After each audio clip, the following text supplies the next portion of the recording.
road safety measures lawkhattana lambi maya lambi da koi culvert chanbana maram moiraga amama thengda chatpa matamda accident amadi khudong thiba kya nangduna isi mina kya tholakpadagi Manipur Muslim Welfare Organization amadi mayam khal bengal gi project section kya tholaktuna lambi thingduna khongjang sanction bahokre lambi thingbe khongjang sanction bahokre adoga maroin masida PWD gi Public Works Department gi dai the lobby gadaba chief engineer executive engineer amadi SOA sing namakoi na masagi dai the masak khangdana tikadar singna tawning momong da tohon badagi asigumba laibak thiba thodo ase tholokpani aduna maram moiraga safety measures asi lokhatri papawa abadi culvert sigi nakal chaliba sem chaliba convert sigi nakal eloi ani makta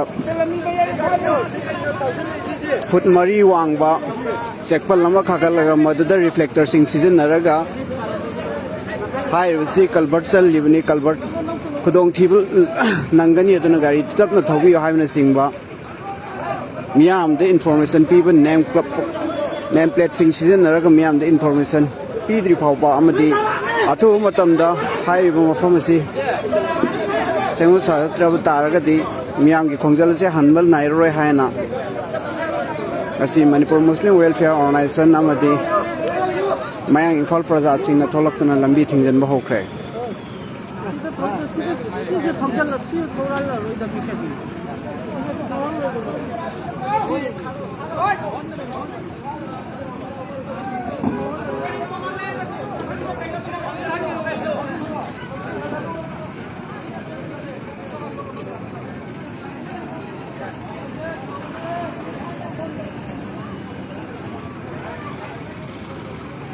You are left person.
Petrol hay uri bro.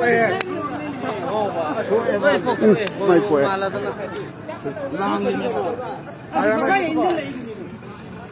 Petrol hay na tawai shi ko ba. almena tidi Ashi karang gai thori shi ba.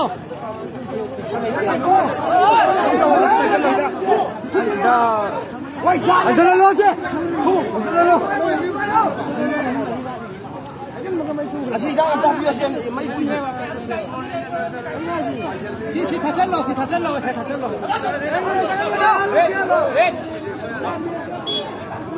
Ai na do. Ni ami ne kun pa ya.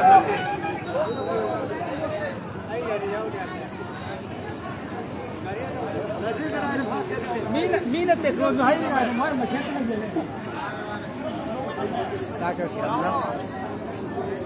ini na ho jiran